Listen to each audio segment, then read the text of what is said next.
a tu casa. ¿Ah? Ya, Cholita, ya. Avanza, avanza. ¿A quién está choleando? Avanza nomás, Cholita, ya, por favor. Avanza, ya, espérate, espérate. Ya, avanza, señora, espérate. Ya, vamos. Ya, vamos, vamos. Hola, mi grupo y yo el día de hoy vamos a presentar el tema El racismo en el Perú en el periodo de 1930 a 1968. Mi grupo está conformado por Brunella Mesarina, Rodrigo Garay, Leit Médico y quien les habla, Ariana Vila. Este trabajo busca mostrar cómo el racismo no solo fue un discurso, sino también una práctica social que afectó a miles de migrantes andinos que llegaron a Lima durante este periodo.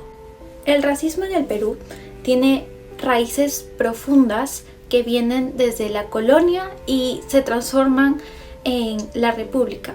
Según Juan Carlos Cayirgos en su libro El racismo, la cuestión del otro, publicada por Desco en 1993, el racismo en nuestro país debe entenderse como una herramienta que construye jerarquías sociales y refuerza desigualdades.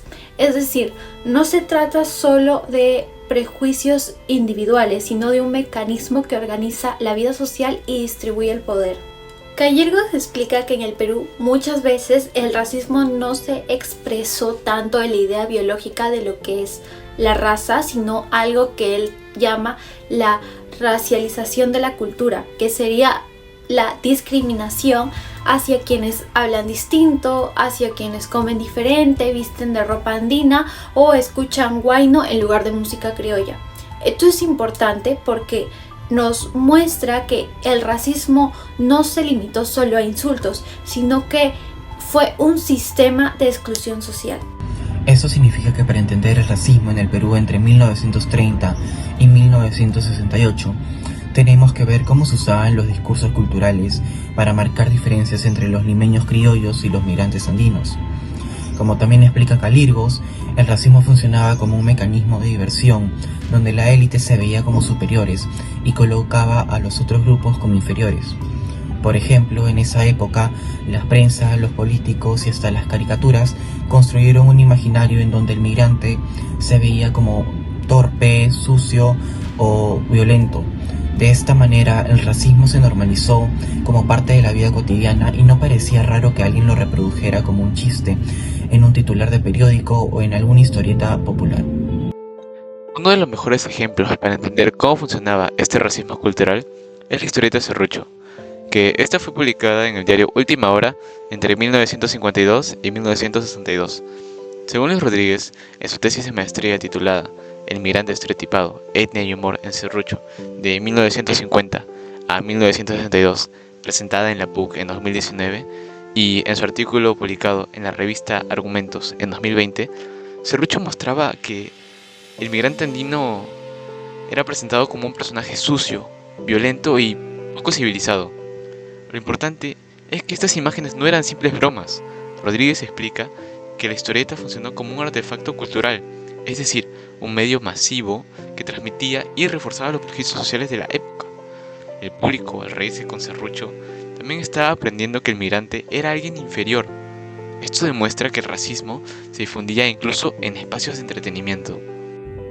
Pero la historieta no surgió de la nada. Rodríguez señala de que en esos años, incluso en el Congreso, se propuso limitarle la entrada a los migrantes andinos a Lima, ya que se les denominaba como una avalancha serrana o un cáncer social. La migración cuestionó el Estado de que les den transporte, vivienda y trabajo. Como respuesta, los discursos oficiales culparon a los migrantes de estos conflictos en la ciudad. De esta manera, varios diarios mostraron la visión y la incomodidad de la élite limeña. Para esta élite, Lima estaba dejando de ser Lima por culpa de la migración, y la historieta Serrucho reforzaba ese miedo. Así, un personaje cómico se convirtió en un vehículo de racismo cotidiano, lo cual afectaba la visión de los limeños hacia los migrantes. El racismo también se expresó en las calles y en las protestas. Muchas mujeres andinas que emigraron a Lima trabajaban en fábricas o como empleadas y reclamaban mejores sueldos. Las imágenes de mujeres andinas en protestas son una fuente primaria muy valiosa que nos muestran cómo ellas mismas enfrentaban la exclusión y denunciaban la desigualdad salarial. Por otro lado, las fotos de carpas en protestas representan la precariedad de los espacios que los migrantes ocupaban. Estos lugares pues eran vistos por la prensa como cinturones de miseria o focos de desorden, reforzando aún más la estigmatización. Pero sin embargo, esto desde otra mirada era también espacios que organizaban y marcaban una resistencia frente al racismo y la exclusión que estas personas recibían día a día. Entonces, ¿qué aprendimos de este periodo? Primero, que el racismo en el Perú no fue solamente un conjunto de insultos o estereotipos aislados. Fue parte de un sistema más amplio que justificaba desigualdades económicas y sociales. Como dice Calirgos, el racismo se usa para mantener un orden jerárquico en la sociedad. Y como muestra Rodríguez, se transmitió a través de los medios populares como la historieta Serrucho. Además, vemos que este racismo tuvo consecuencias de largo plazo.